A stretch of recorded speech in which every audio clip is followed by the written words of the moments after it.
Great seeing you here again. My name is Luc de Koster, founder of the Koster Academy, and we're talking about the Agile Practice Guide, Organizational Considerations for Project Agility. And in this video, I will talk about organizational culture and what it means for agility. But before we continue, don't forget to click on the subscribe button, click on the bell button, and every time we have a new video, YouTube will inform you about it. So let's have a look at the power of organizational culture. Now, when we look at organizations, they grow, and after many years, they start creating their own specific culture, and it's kind of a DNA of the company. It's the way they operate, how the people work together. It's the core identity of the organization, and that core identity will always influence the way the organizations operate, and also it will influence how they will implement agile practices.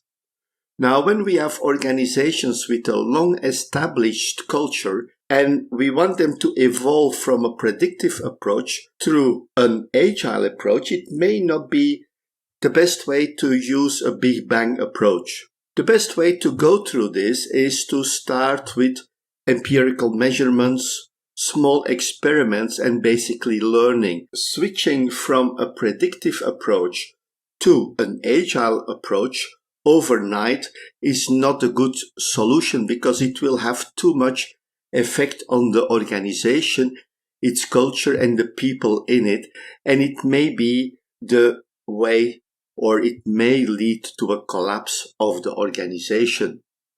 Now, when we look at a culture and environment of safety, so when we look at culture, you can understand when you enter the company, and you may have had this experience, you may have great ideas for the company, and then you start talking about them, but the existing culture does not accept these changes.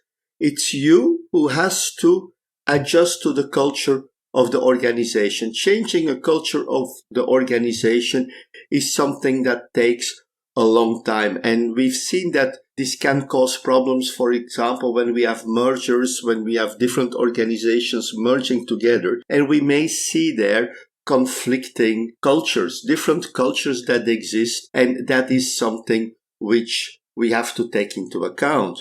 On the other hand, an important cultural norm is that the organization is willing to try new methods to improve its efficiency and effectiveness. And we can do that, or the organization can do that in operations, marketing, and of course in their projects. For you as being part of that organization, the culture and the environment of the organization will provide you safety that will enable you to do these changes. It's a supporting structure that is there for the people to improve, to give them the possibility to test. And of course, when you test, you can make errors, or you can find out that things are not working so well. But the culture of the organization will provide you an environment of safety in which you can do this. When we look at culture, company culture, we also have to assess what is the importance of the company culture.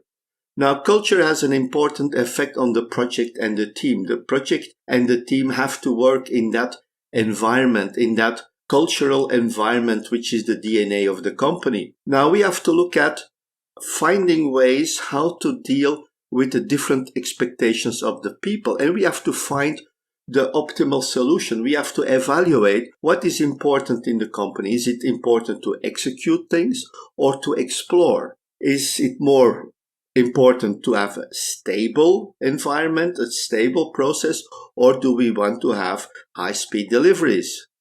Quantity versus quality, also a very important element that we have to consider, and predictability versus flexibility. These are all elements that you, as a project manager with your team, have to assess when you're working in an organization. And certainly when you want to move your organization or your project practices from the old approach, typically a waterfall or a predictive approach, into a more agile and finally an agile completely agile approach. So that was it for this shorter video. Don't forget to click on the subscribe button, click on the bell button, and every time we have a new video, YouTube will inform you about it. Thank you very much, and I'm looking forward to seeing you in our next videos. Bye bye.